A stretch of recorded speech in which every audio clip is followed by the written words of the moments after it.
Selamat sore, puji Tuhan. Ya, saudara, saya senang sekali tadi di lewat announcement tadi ya kita kembali disegarkan dengan suasana kita hari ini setelah ya dalam 2 minggu kita harus mengikuti anjuran pemerintah, tapi kita bersyukur kepada Tuhan.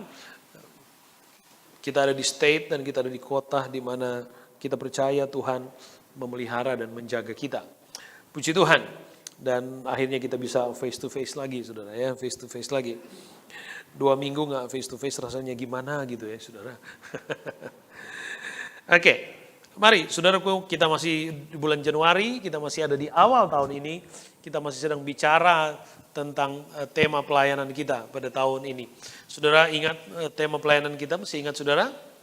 Ya, coba kita sama-sama, nggak apa-apa, tolong ditayangkan aja sekali dengan ayat yang pertama. Kita sebutkan sama-sama tema pelayanan kita tahun ini. 1, 2, 3. Roh Kudus di dalam kita adalah kekuatan dalam pelayanan. Sekali lagi, 1, 2, 3. Roh Kudus di dalam kita adalah kekuatan dalam pelayanan. Saudara, kita percaya bahwa Roh Kudus di dalam kita adalah kekuatan dalam hidup keluarga kita. Roh Kudus adalah kekuatan dalam pekerjaan kita. Roh Kudus adalah kekuatan di dalam bisnis kita. Roh Kudus adalah kekuatan untuk kita semua di dalam semuanya. Nah, saudara yang kekasih, kita pun percaya bahwa Roh Kudus yang lembut, Roh Kudus yang manis, Roh Kudus yang luar biasa ada di dalam diri kita. Itu yang saya selalu katakan, kita harus membangun sebuah kepastian dalam yakin kita bahwa di dalam hidup kita ada Roh Kudus. Amin, saudara. Di dalam hidup kita ada Roh Kudus. Roh Kudus yang telah membawa kita sampai pada titik ini perjalanan iman kita. Roh Kudus yang memberikan kita pengertian, Roh Kudus yang memberikan kita pengalaman, Roh Kudus yang mengajar kita, bahkan Roh Kudus yang kemudian membawa kita untuk kita bisa beribadah saat ini, termasuk Anda yang sedang menyaksikan pelayanan secara online. Ya, Tuhan Yesus memberkati. Mari saudara, saya kembali senang sekali untuk kita membaca kembali ayat pokok di dalam tema pelayanan kita, saudara. Sudah bisa mengikuti, saya baca. Efesus pasal yang ketiga ayat 16. Aku berdoa supaya ia menurut kekayaan kemuliaannya menguatkan dan meneguhkan kamu oleh rohnya di dalam batinmu. Menguatkan dan meneguhkan kamu oleh rohnya di dalam batinmu. Saudara yang kekasih di dalam Tuhan Yesus Kristus, kita pun menyadari bahwa kita ada di tahun yang saya katakan tadi pagi di Jemaat Golkes begini. Biasanya saudara, setiap awal tahun pemimpin pujian itu senang nyanyi, ini tahun pembebasan, ini tahun pembebasan. Tapi kita hampir tidak mendengar lagu itu, ya, baik di ibadah kita maupun di ibadah-ibadah online yang sempat kita ikuti. Hampir tidak ada. Artinya secara spiritual seolah-olah atmosfer kita masih dikuasai dengan rasa takut karena efek dari pandemi yang belum selesai. Sehingga untuk berkata ini tahun pembebasan pun kita masih agak kurang yakin, saudara, agak kurang yakin. Tapi saya ingin berkata kepada saudara, walaupun saya sudah pernah berkata bahwa pandemi yang melanda secara global, saudara, ini belum seberapa. Ini belum seberapa. Kita yang tinggal di kota ini masih sangat bebas dibandingkan dengan teman-teman saudara kita yang ada di belahan negara yang lain, bahkan di Indonesia sekalipun. Ditambah lagi dengan peristiwa-peristiwa yang sedang terjadi di Indonesia. Ya, secara beruntun ada peristiwa-peristiwa yang cukup memakan korban, baik di Sulawesi, di Kalimantan, dan di beberapa daerah. Dan sampai hari ini pun, saudaraku, proses evakuasi terhadap korban itu masih berjalan. Apa yang ingin saya katakan kepada saudara? bahwa tahun 2021 sekalipun diawali dengan begitu banyak peristiwa, ditambah dengan belum ada kepastian berapa lama, kapan akan selesai pandemi ini. Tapi saudaraku yang kekasih dalam Tuhan, di dalam Tuhan kita percaya bahwa di dalam diri kita ada Roh Kudus. Haleluya. Di dalam hidup kita orang percaya ada Roh Kudus. Makanya di dalam pembacaan kitab Efesus tadi dikatakan bahwa aku berdoa supaya ia menurut kekayaan kemuliaannya. Supaya ia menurut kekayaan kemuliaannya menguatkan, meneguhkan kamu oleh Roh Kudus yang ada di dalam kamu. Aku berdoa supaya Roh Kudus atau roh yang ada di dalam kita digairahkan, dihidupkan. Ya. Untuk kita dapat mengalami kekuatan. Dan kita percaya, Alkitab juga mengatakan bahwa kekuatan yang dari Tuhan adalah kekuatan yang sanggup membawa kita untuk kita survive dalam keadaan apapun juga. Jadi siapapun kita, siapapun Anda yang sedang menyaksikan. Ya, Anda tetap butuh Tuhan. Anda butuh Roh Kudus. Nggak ada yang lain. Nah, saudara yang kekasih dalam Tuhan, ketika kita menyadari kita harus membangun sebuah kesadaran, kepastian bahwa ada Roh Kudus di dalam diri kita, maka itu tidak hanya berhenti di situ. Tidak hanya tinggal di situ bahwa kita yakin kita punya Roh Kudus. Tetapi saudara, kita harus hidup di mana Roh Allah harus memimpin, menguasai kita. Tadi pagi saya bicara tentang ketika Roh Kudus ada di dalam diri kita, kita percaya itu, lalu kemudian Roh Allah mengambil alih sepenuhnya kehidupan manusia kita untuk dikembalikan kepada tujuan Allah. Ya, Roh Kudus mengambil alih kehidupan manusia kita. Roh Kudus mendominasi kembali kehidupan manusia kita kepada tujuan Allah untuk kita semua yang sempat hilang ketika manusia jatuh di dalam dosa. Sebab sudah sejak sebelumnya Allah mendesain kita bahwa hidupmu, bahwa tubuhmu adalah bait Allah. Bahwa hidupmu, Roh Allah berdiam di dalam kamu. Jadi ketika kita sadar Roh Allah kembali mengambil alih kehidupan kita untuk dibawa pada tujuannya, itu berarti Allah kembali mendiami, Allah kembali menguasai kehidupan kita, di mana hidup kita di dalam diri kita ada Roh Allah. Hidup kita menjadi rumah rohani dari Tuhan. Nah, untuk itu saudaraku yang kekasih di dalam Tuhan, kita yang hidup di dalam Roh Kudus, kita pun harus secara sadar memberi diri kita dipimpin oleh Roh Kudus. Galatia pasal 5 ayat yang ke-25. Galatia pasal 5 ayat yang ke-25. Jikalau kita hidup oleh Roh, baiklah kita juga dipimpin oleh Roh. Amin, saudara. Jikalau kita hidup oleh Roh, ketika kita percaya bahwa Roh Kudus ada di dalam hidup kita, kita percaya hidup kita adalah rumah Tuhan, adalah bait Allah, gereja yang sesungguhnya, ya, maka kita harus mau memberi diri kita dipimpin, dibimbing oleh Roh Kudus.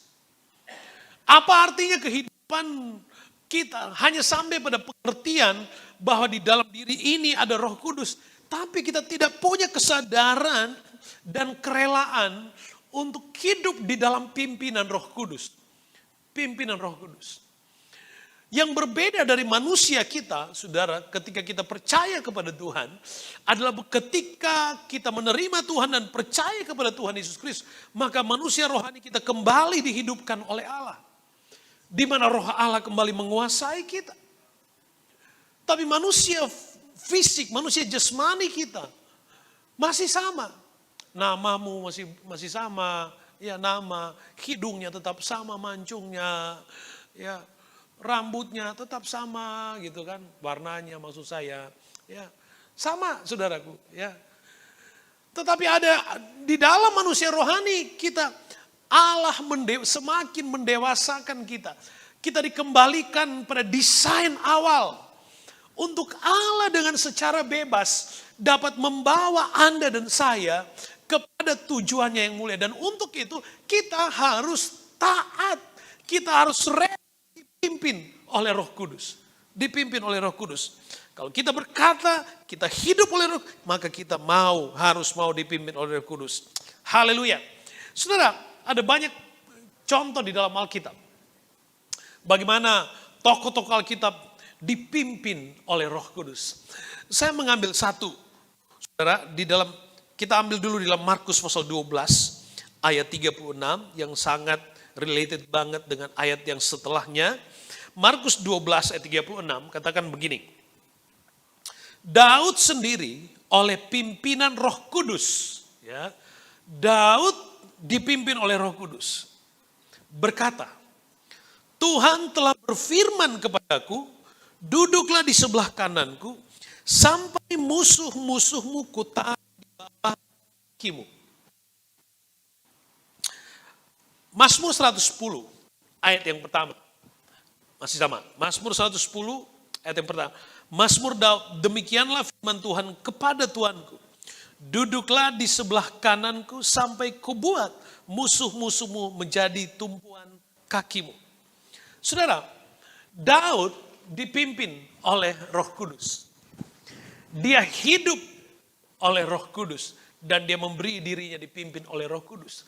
Nah, ketika Roh Kudus mengambil alih kehidupannya, maka Roh Kudus tidak hanya memimpinnya untuk mengerti jalannya, tapi Roh Kudus juga memimpinnya kepada keputusan yang benar. Roh Kudus juga memimpinnya kepada apa sesungguhnya yang Tuhan mau, yang Tuhan izinkan. Sehingga Daud mampu membuat keputusan, membawa dirinya kepada apa yang menjadi kehendak Allah. Dan dia katakan begini, waktu dia hidup dikuasai oleh Roh Kudus, dipimpin oleh Roh Kudus, dia berkata, Tuhan berkata, Tuhan berfirman kepadaku, duduklah di sebelah kananku, sampai musuh-musuhmu kutaruh di bawah kakimu. Luar biasa. Luar biasa. Saudara, Alkitab katakan duduk di sebelah kanan. Duduk di sebelah kanan di dalam firman Allah selalu bermakna tentang hal-hal yang baik. Saudara ikuti banyak-banyak ayat yang bicara tentang tangan kanan Allah, juga bicara akan memisahkan ya, domba di sebelah kanan, kambing di sebelah kiri, dan banyak hal lagi. Jadi di sebelah kanan itu bicara tentang hal-hal yang baik. Di sebelah kanan bicara tentang dibawa kepada hubungan yang baik. Ya, dibawa kepada hubungan yang baik. Dan ketika Alkitab berbicara tentang duduk di sebelah kanan Tuhan, di sebelah kananku, itu berbicara tentang kedekatan, berada di dekat dengan Tuhan untuk mengalami hal-hal yang baik. Nah, Daud, dia dipimpin oleh Roh Kudus, Tuhan berbicara kepadanya ketika dia menghadapi peperangan, ketika dia menghadapi musuh, ketika dia berhadapan dengan situasi yang berat sekali. Roh Kudus mengajarnya. Roh Kudus mengajarnya untuk membuat keputusan rohani. Dan Alkitab katakan Roh Kudus yang ada di dalam kehidupan Daud yang memimpinnya membuat keputusan itu menarik hati sorga.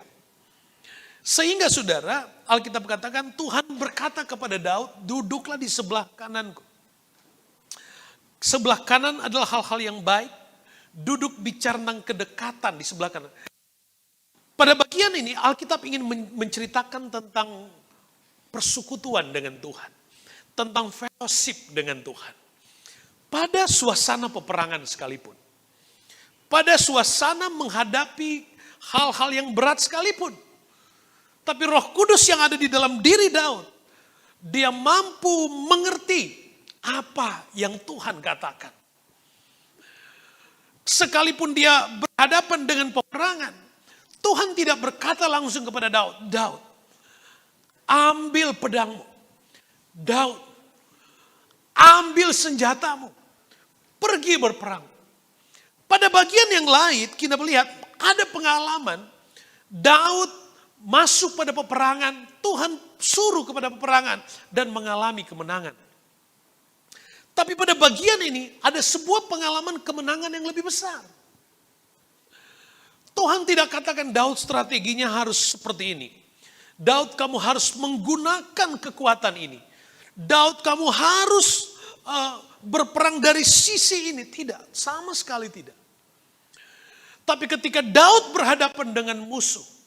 Dan karena Tuhan tahu di dalam diri Daud, Roh Kudus memimpinnya. Yang menarik perhatian Tuhan buat Daud adalah kedekatannya dengan Tuhan. Makanya Tuhan katakan kepada Daud, Daud kamu duduk di sebelah kananku. Daud kamu duduk di sebelah kananku. Sampai kubuat musuh-musuhmu menjadi tumpuan kakimu.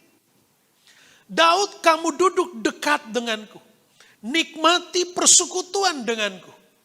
Biar nanti aku yang melawan musuh-musuh dan memberikan kamu kemenangan. Wow. Saudara yang kekasih dalam Tuhan, ketika kita bicara Roh Kudus yang ada di dalam diri kita, dalam hidup kita adalah kekuatan dalam pelayanan. Maka sesungguhnya saudaraku, kita mau dibawa oleh Tuhan. Bukan saja kepada kemampuan untuk melakukan hal-hal besar secara sistematik. Ya, melakukan hal-hal yang besar dengan perlengkapan yang profesional. Tidak sekedar itu. Tapi Tuhan ingin membawa kita untuk kita mengalami menjaga, memelihara hubungan kita dengan Tuhan. Lalu pada bagian itu Tuhan yang mengambil alih peperangan kita. Tuhan yang berperang ganti kita. Jelas dalam pengalaman Daud Tuhan katakan duduk di sebelah kanan. Tuhan mau katakan Daud, kamu tinggal berdoa. Kamu tinggal memuji. Kamu tinggal menyembah. Biar aku yang berperang untukmu. Saudara yang kekasih dalam Tuhan, tahun 2020-2021. Ini justru pembelajaran yang paling besar buat dunia. Ketika dunia, semua komponen besar apapun di dunia ini runtuh karena pandemi ini. Kita mendengar orang-orang dengan kekuatan materinya yang kemudian tidak bisa berbuat apa-apa. Bahkan orang-orang dengan kekuatan ilmunya tidak bisa berbuat apa-apa ketika mereka ada pada situasi terpapar karena pandemi ini. Nggak bisa apa-apa, saudara. Hari ini seluruh dunia gagal mengatasi persoalannya. Lalu Tuhan berbicara kepada kita dan Tuhan meletakkan hatinya kepada kita. Dan Tuhan hanya ingin berkata kepada kita, biarlah gereja Tuhan tetap membangun kedekatannya dengan Tuhan. Biar umat Tuhan tetap membangun karakter keimanan yang mau hidup dalam penyembahan, yang mau hidup dalam pujian, yang mau berdoa. Dalam bahasa yang sederhana, Tuhan ingin katakan kepada kita, peperangan ini mungkin besar, semakin besar, akan lebih worse mungkin saja. Tapi kita nggak perlu tahu, kita bisa berani berkata, ini tahun pembebasan buat kita. Kenapa saudaraku yang kekasih?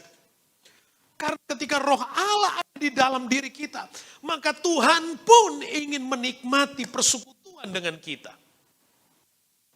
Itu yang penting. Ketika kita hidup mau dipimpin oleh Roh Kudus, maka Tuhan pun rindu bersekutu dengan kita. Sehingga hal-hal yang merampas waktu kita untuk bersekutu, Tuhan yang ambil alih.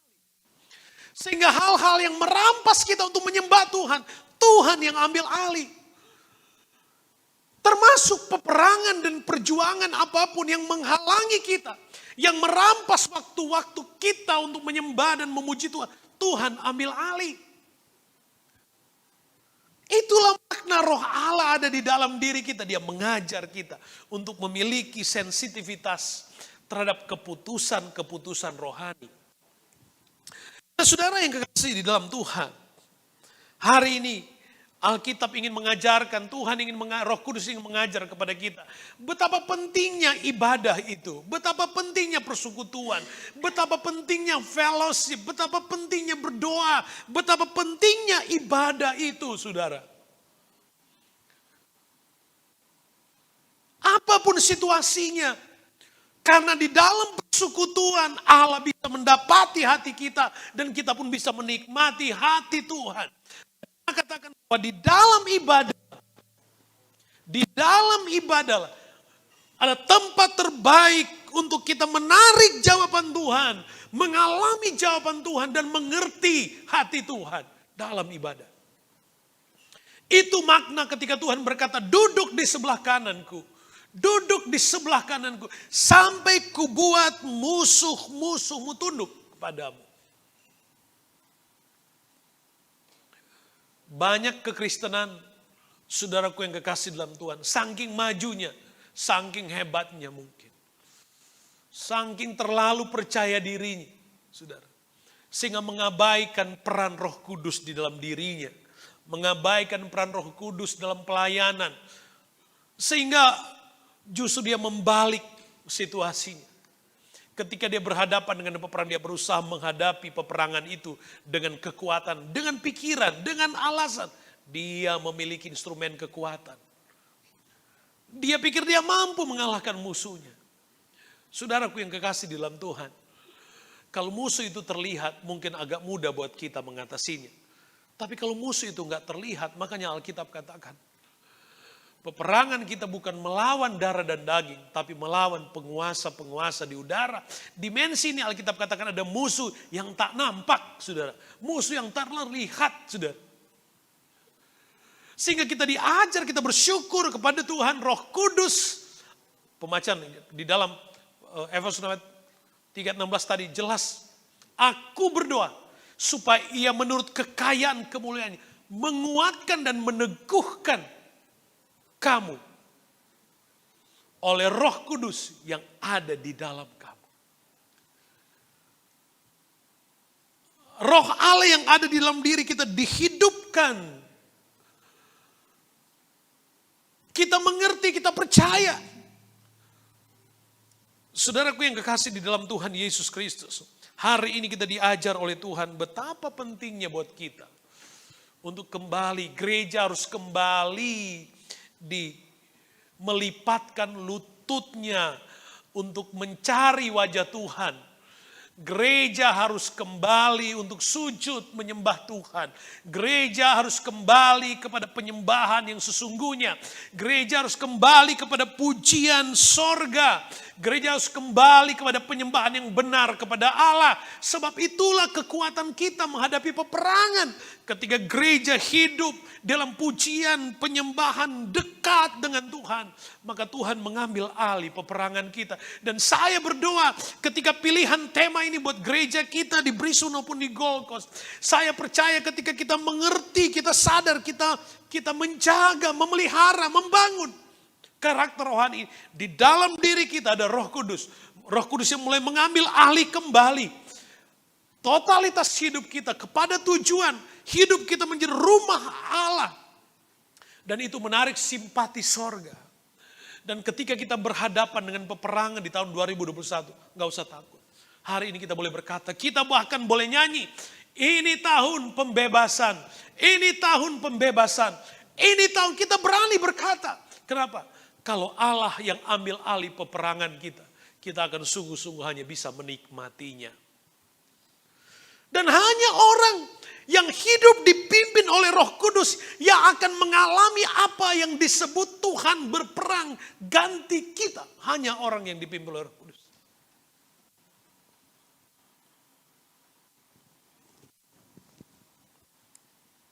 Roh Kudus akan memimpin umatnya kepada persekutuan dan kemenangan. Persekutuan dan kemenangan. Sesudah katakan bahwa salah satu alasan kita memilih tema pelayanan ini adalah kita sadar hanya Roh Kudus yang sanggup, nggak ada yang lain. Kita sadar hanya Roh Kudus yang mampu, nggak ada yang lain. Nggak ada yang lain, nggak ada yang mampu. Saya nggak bisa, Anda nggak bisa, nggak ada yang mampu. Hanya Roh Kudus yang mampu. Dan Roh Kudus itu akan memimpin gereja Tuhan kepada persekutuan dan kemenangan. Pegang baik-baik itu, saudara. Memimpin kita kepada persekutuan dan kemenangan. Duduk di sebelah kanan, nikmati kedekatan, merasakan, mengalami hal-hal yang baik dari Tuhan. Dan kita akan lihat Allah akan berperang ganti kita. Untuk itu sudah di dalam Lukas pasal 22 ayat 39, Yesus katakan begini. Lalu pergilah Yesus keluar kota dan sebagaimana ia biasa menuju Bukit Zaitun. Murid-muridnya juga mengikuti dia. Lalu pergilah Yesus. Maaf saudara, yang ayat 40-nya. Poinnya di situ saudara, ayat 40 saya lupa catat di sini.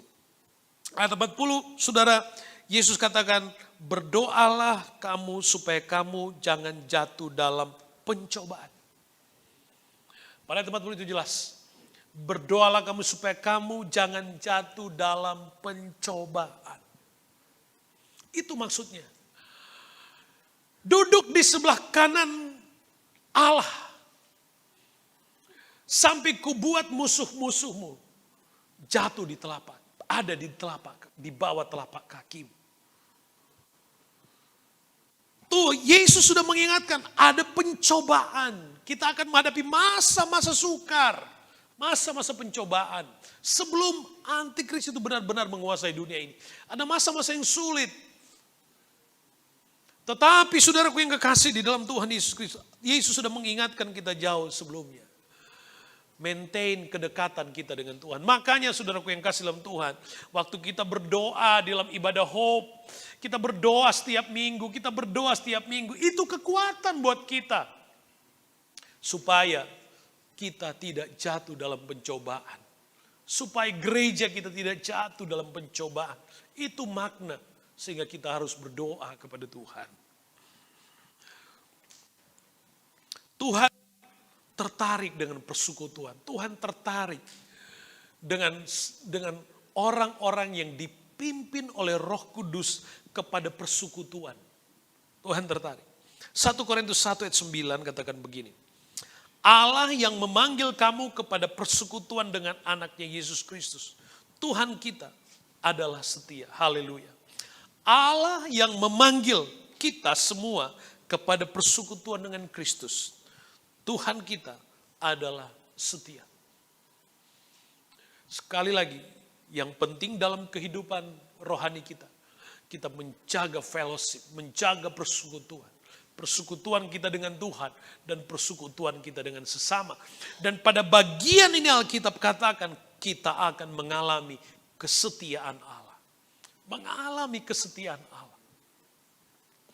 Hidup dalam persekutuan, dipimpin oleh Roh Kudus kepada persekutuan untuk kita mengalami kesetiaan Allah. Sehingga ketika kita ada pada satu peperangan, kita akan mengalami apa arti pertolongan Tuhan. Tuhan yang setia. Saya ingin membawa kita pada sebuah kisah di ayat favorit ini saudara. 2 Tawari pasal yang ke-20 tentang Yosafat. Ya, Bani Yehuda berhadapan dengan Bani Oman dan Moab saudara. Yosafat. 2 Tawari pasal 20 ayat 21 dan 22. Setelah ia berunding dengan rakyat. Saudara kisahnya begini. Bani Yehuda sedang berhadap dengan musuh yang banyak dan besar. Banyak dan besar. Dan akhirnya Yosafat dan umat Tuhan. Mereka ada pada situasi yang sulit. Mereka gak bisa apa-apa. Mereka sadar mereka gak mampu. Mereka sadar musuh besar, musuh kuat dan banyak. Mereka sadar. Lalu Alkitab ceritakan setelah ia berunding dengan rakyat, ia mengangkat orang-orang yang menyanyi nyanyian untuk Tuhan.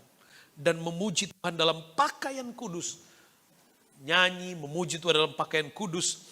Yang semarak pada waktu mereka keluar di muka orang-orang bersenjata. Sambil berkata, nyanyikanlah nyanyian syukur bagi Tuhan. Bahwasanya untuk selama-lamanya kasih setianya. Lalu ayat 22 katakan ketika mereka mulai bersorak-sorai. Dan menyanyikan nyanyian pujian. Dibuat Tuhanlah penghadangan terhadap Bani Amon dan Moab dan orang-orang dari pegunungan Seir yang hendak menyerang Yehuda sehingga mereka terpukul kalah. Katakan amin. Saudara, waktu gereja Tuhan sedang memuji Tuhan, sedang nyanyi, Anda sedang berdoa, sedang memuji Tuhan, sedang menyembah Tuhan. Sudah sadar gak kita bahwa ini menjadi kekuatan buat kita menghadapi pandemi ini termasuk. Waktu kita memuji Tuhan, menyembah Tuhan, kita sadar di luar sana dunia gak bisa apa-apa, kita gak bisa apa-apa. Tapi waktu kita memuji Tuhan, waktu kita menyembah Tuhan, Allah berperang untuk kita. Waktu Allah melihat ada persekutuan di mana nama Tuhan dimuliakan.